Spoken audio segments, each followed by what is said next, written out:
తాడేపల్లి నుండి రోడ్డు మార్గాన గన్నవరం విమానాశ్రయానికి సీఎం వైఎస్ జగన్మోహన్ రెడ్డి చేరుకున్నారు. గన్నవరం నుండి ప్రత్యేక విమానంలో విశాఖపట్నానికి సీఎం జగన్ బయలుదేరారు. విశాఖ నుండి విజయనగరం వెళ్లి రైలు ప్రమాదంలో గాయపడిన క్షతగాత్రులను పరామర్శించనున్నారు సీఎం జగన్మోహన్ రెడ్డి.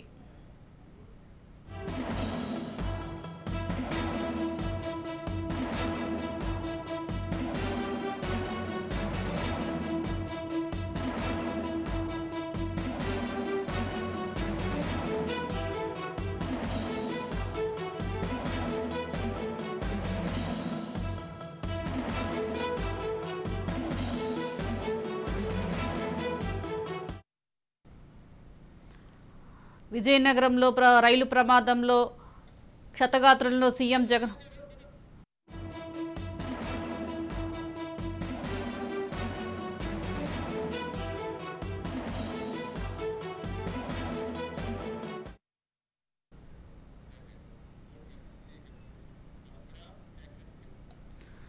తాడేపల్లి నుండి రోడ్డు మార్గాన గన్నవరం విమానాశ్రయానికి సీఎం వైఎస్ జగన్మోహన్ రెడ్డి చేరుకున్నారు. గన్నవరం నుండి ప్రత్యేక విమానంలో విశాఖపట్నానికి సీఎం జగన్ బయలుదేరారు. విశాఖ నుండి విజయనగరం వెళ్లి రైలు ప్రమాదంలో గాయపడిన క్షతగాత్రులను సీఎం జగన్మోహన్ రెడ్డి పరామర్శించనున్నారు. దీనికి సంబంధించి పూర్తి సమాచారం మా ప్రతినిధి గాలిబ్ అందిస్తారు. గాలిబ్, గన్నవరం విమానాశ్రయం నుంచి సీఎం జగన్మోహన్ రెడ్డి విశాఖ బయలుదేరడం జరిగింది. ప్రత్యేక విమానంలో ప్రధానంగా ముఖ్యమంత్రి విజయనగరం పర్యటనలోని స్వల్ప మార్పులు చోటు చేసుకోవడం జరిగింది. ఏదైతే ఉందో రైల్వే అధికారుల విజ్ఞప్తి మేరకు రైలు ప్రమాద ఘటనాస్థలి పరిశీలనకు కాకుండా నేరుగా ముఖ్యమంత్రి విజయనగరంలో ఆసుపత్రిలోనే చికిత్స పొందుతున్న రైలు ప్రమాద క్షతగాత్రులను పరామర్శించబోతున్నారు.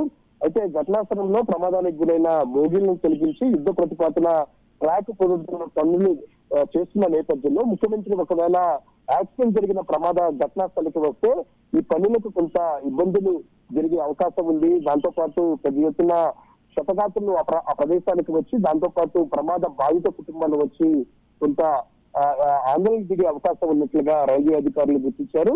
ఈ నేపథ్యంలో ఈ మార్గం ఏదైతే ఉందో ప్రధానంగా ఇటు ఒరిస్సా, కలకత్తాతో పాటు ఇటు హైదరాబాద్, విజయవాడ, చెన్నై మార్గం కావడంతో వెంటనే ఈ ట్రాక్ పునరుద్ధరణ పనులు యుద్ధ ప్రాతిపదికన చేపడుతున్న రైల్వే అధికారులకు ఒకవేళ ముఖ్యమంత్రి వస్తే కనుక కొంత ఇబ్బందులు వచ్చే అవకాశం ఉన్నట్లుగా రైల్వే అధికారులు, సీఎంఓ అధికారులకు తెలిసిన నేపథ్యంలో ముఖ్యమంత్రి విజయనగరం పర్యటనలోని స్వల్ప మార్పులు చోటు చేసుకున్నాయి.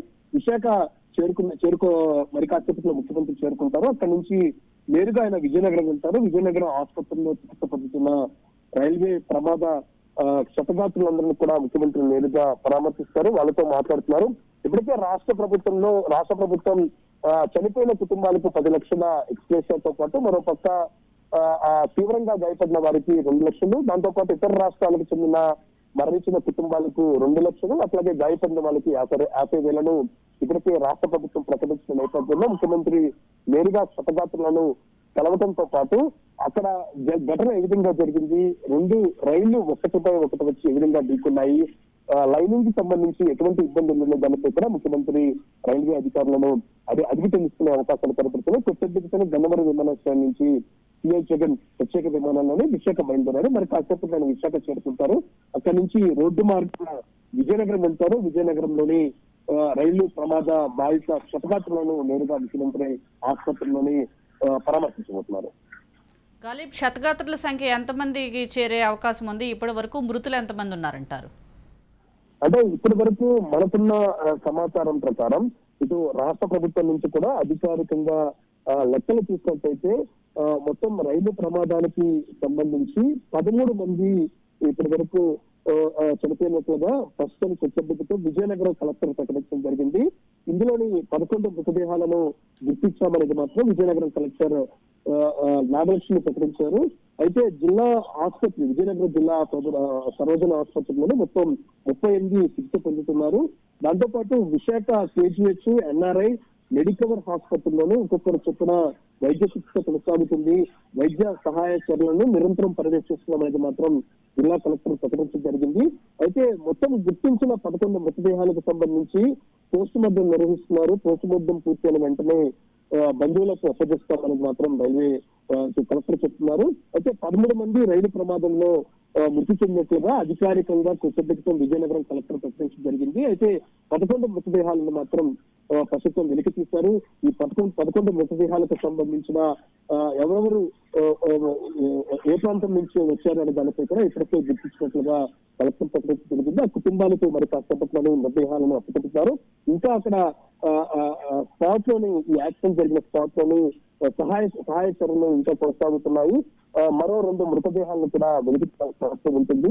అయితే వాళ్ళు ఎక్కడి నుంచి వచ్చారు, ఏ ప్రాంతం నుంచి వచ్చారో దానిపై కూడా మరి కాసేపట్లో క్లారిటీ వచ్చే అవకాశాలు కనబడుతున్నాయి. ప్రస్తుతం క్షతగాత్రులకు సంబంధించి పూర్తి స్థాయిలోని వైద్య సేవలు మాత్రం విజయవాడ ప్రభుత్వ ఆసుపత్రిలో ప్రస్తుతం కొనసాగుతున్నాయి. మరింత వైద్యం అందించేందుకు మరికొందరిని విశాఖ కేజీహెచ్ ఆసుపత్రి కూడా ప్రస్తుతం అధికారులు తరలిస్తూ ఉన్నారు. దూరం చూసినట్టయితే చాలా ఘోరమైన రైలు ప్రమాదం అని చెప్పుకోవచ్చు. ఇటీవల కాలంలో ఇటీవల దాదాపు గత 6 నెలల క్రితం ఒరిస్సా ప్రాంతంలోని పెద్ద ఎత్తున రైలు ఘటన తర్వాత చాలా ప్రమాదకరమైన ఘటన ఇప్పుడు విజయనగరంలో చోటు చేసుకుంటుకొని ఈ ఘటనకు సంబంధించి ఇప్పటికే రైల్వే అధికారులు ఇటు హైదరాబాద్ రైల్వే డివిజన్ నుంచి కూడా ఉన్నతాధికారులు ఇప్పటికే ప్రమాద ఘటన నుంచి చేరుకొని అక్కడ పూర్తి స్థాయిలో పరిశీలన చేస్తున్నారు. ఘటన ఏ విధంగా జరిగిందనే దానిపై కూడా వాళ్ళు ఒక నివేదిక కూడా సిద్ధం చేసే అవకాశాలు కనపడుతున్నాయి. ఓవరాల్ చూసినట్టయితే విజయనగరం రైలు ప్రమాదంలోనే మొత్తం 13 మంది చనిపోయినట్లుగా విజయనగరం కలెక్టర్ ప్రకటించారు. ఇక 11 మృతదేహాలను మాత్రం ప్రస్తుతం వెలికి తీశారు. మరి కాసేపట్లోనే వాళ్ళకి పోస్ట్ మార్టం పూర్తయిన తర్వాత బంధువులకు అప్పచెబుతారు. ప్రస్తుతం విజయనగరం ఆసుపత్రిలోని చికిత్స పొందుతున్న క్షతగాత్రులను మరి కాసేపట్లో సీఎం జగన్మోహన్ రెడ్డి వెళ్లి వాళ్ళని పరామర్శించబోతున్నారు. Right, thank you Ghalib.